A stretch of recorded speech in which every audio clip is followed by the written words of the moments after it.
Oiê, começando mais um programa em parceria com o site Depois dos 15. E se você tá me vendo no site da Bruna, clica aqui e vai lá pro meu canal e se inscreve lá.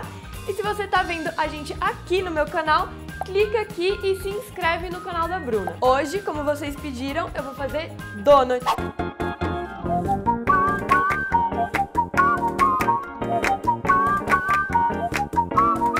Hoje eu vou fazer um donuts de chocolate e se você quiser uma receita de donuts branco ou um donuts de especiaria, clica aqui embaixo que as duas receitas são deliciosas também e tem lá no site. Para esse donuts eu vou começar com 6 gramas de fermento daquele que é o de geladeira, sabe? Aquele fermento, como é que chama esse? Fermento fresco. Você acha em qualquer supermercado na parte de frios, é normalzinho achar e eles vêm nesse tabletinho aqui que normalmente tem 15 gramas. Então, como eu preciso de 6, eu vou usar mais ou menos a metade, meio que no olho mesmo. E aí eu vou dissolver isso daqui com 2 colheres de sopa de leite integral e 1 colher de sopa de mel. Todo pão que você for fazer ou massa que leve fermento fresco, é muito importante que ela tenha algum açúcar, ou seja, um mel, um agave ou até um próprio açúcar pro fermento comer esse açúcar e daí ele ficar soltando pãozinho e a sua massa crescer, entendeu? Ele solta gases e daí a massa cresce. Enquanto o meu fermento descansa, eu vou continuar com todos os ingredientes líquidos numa outra tigela. Então, para essa massa eu vou precisar de 2 gemas e 1 ovo. O que quer dizer com 2 gemas e 1 ovo? Vou precisar de 2 gemas e 1 ovo. Não faz sentido. Faz sentido, não faz, Chico? Então tá ótimo. Conseguiu separar a gema da clara? Agora eu consegui. Junto aqui com as minhas gemas e o meu ovo, eu vou colocar 1/4 de xícara de manteiga derretida e 190 ml de leite integral, que dá um dedinho a menos do que um copo americano, que tem mais ou menos 200 ml. E antes de misturar, eu coloco 3 colheres de sopa de açúcar e 1 colher de chá de sal.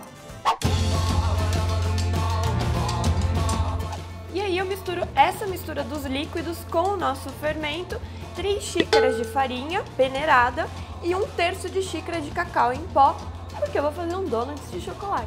Eu dou uma leve misturada quando eu coloco a primeira xícara de farinha, porque daí depois fica muito mais fácil de você incorporar as outras 2 xícaras. E é nessa hora aqui que você vai ter que tirar os anéis e colocar a mão na massa. Daí você vai ter que sovar por pelo menos uns 10 minutos. Depois é só deixar a sua massa descansar numa tigelinha untada com óleo na geladeira por 6 horas ou do lado de fora por 2 horas. E aí, depois que a sua massa descansou, ela tem que ficar assim, ó. Bem bonita e fácil, sem grudar no dedo, ó. Pra você poder abrir e aí cortar e fazer os seus donuts.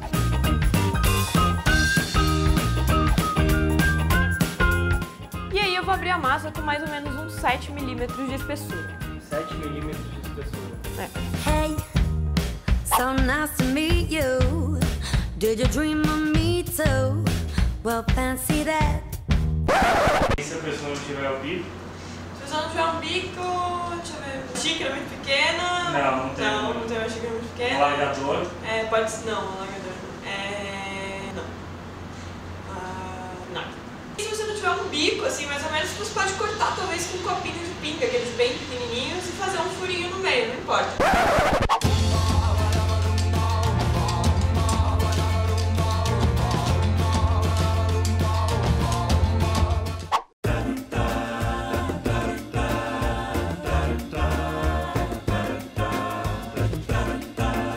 Os donuts de chocolate e Nutella ficaram uma delícia, super fofinhos, eu tenho certeza que você vai fazer em casa e quando você fizer, posta lá no Instagram com a hashtag ICKFD. E se você gostou desse vídeo, dá like aqui embaixo, compartilha e escreve o que eu vou fazer na semana que vem. Tchau!